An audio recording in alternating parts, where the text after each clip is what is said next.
क्या खूब लिखा है किसी ने कि चाहे तपते पथ पर पाँव मेरे जलकर डगमग डगमग होते हो, चलना छूट जाए तो क्या रेंगना नहीं छोड़ूंगा, मंजिल पर पहुँच कर दहाड़ूंगा, मैं हार नहीं मानूंगा, मैं हार नहीं मानूंगा।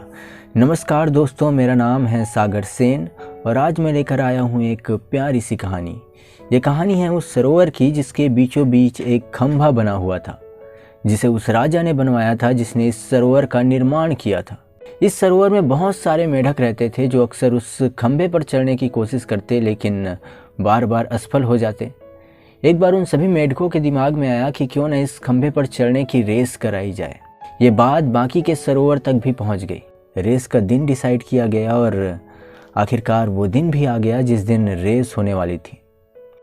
खंभे की ऊंचाई तक चढ़ना था और जो उस ऊंचाई तक पहुंच जाता वो इस खेल का विजेता होता। लेकिन वो खंभा इतना चिकना था कि सारे मेढक उसमें चढ़ने की कोशिश करते लेकिन बार बार फिसल कर वापस सरोवर में ही गिर जाते। अलग अलग सरोवर से आए जो मेढक थे उन्होंने भी इस खेल में हिस्सा लिया और उस खंभे पर चढ़ने की कोशिश करने लगे। वो जैसे ही उस खंभे पर चढ़ने की कोशिश करते कुछ दूर तक पहुँचते और फिसल कर गिर जाते।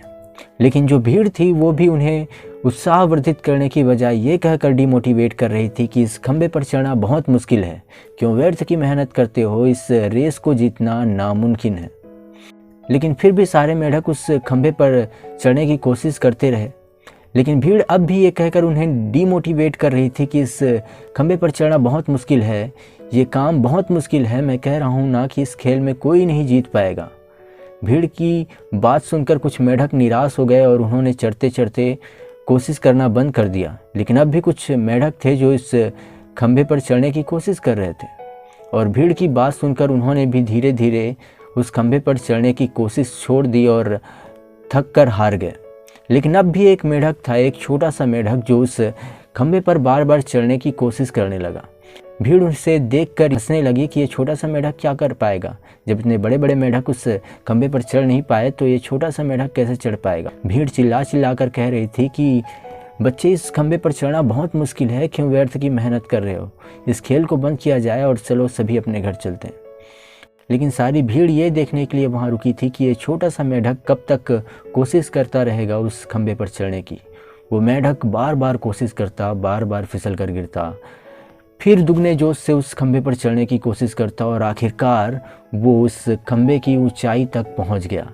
सब उसे देखकर हैरान थे कि एक छोटा सा मेढक उस खंभे पर कैसे चढ़ गया। इतने बड़े बड़े मेढक उस खंभे पर चढ़ नहीं पाए और एक छोटा सा मेढक कैसे चढ़ गया। सभी मेढकों ने इस छोटे से मेढक को घेर लिया और उससे पूछने लग गए कि तुमने ये किया कैसे, तुम्हारे अंदर इतनी शक्ति आई कैसे, इतने बड़े बड़े मेढक जो नहीं कर पाए तुम कैसे कर लिए। तभी एक पीछे से एक मेढक की आवाज़ आई कि उससे क्या पूछते हो, वो तो बहरा है। अब आप समझ गए होंगे कि इस कहानी का सार क्या है। जितना कभी भी हमारे लिए मुश्किल नहीं होता, लेकिन जब हम असफल हो जाते हैं तो लोगों की ये बातें कि तुम यह नहीं कर पाओगे, यह करना बहुत कठिन है, ये बात सुनकर हम निराश हो जाते हैं और कोशिश करना बंद कर देते हैं। सच कहूँ तो वो छोटा सा मेढक अगर उस भीड़ की बात सुन लेता, उन सारे मेढकों की बात सुन लेता कि ये करना बहुत मुश्किल है, तो वो इस रेस को जीत नहीं पाता। लेकिन वो किसी की सुनने वाला कहाँ था, क्योंकि वो तो बहरा था। ये छोटी सी कहानी हमें सिखाती है कि सफलता पाने के लिए निरंतर कोशिश करना पड़ता है, बहरे बन जाना पड़ता है, तब जाकर हमें सफलता मिलती है। इसलिए हमेशा कोशिश करते रहिए, क्योंकि क्या पता कामयाबी आपकी एक और कोशिश का इंतज़ार कर रही हो।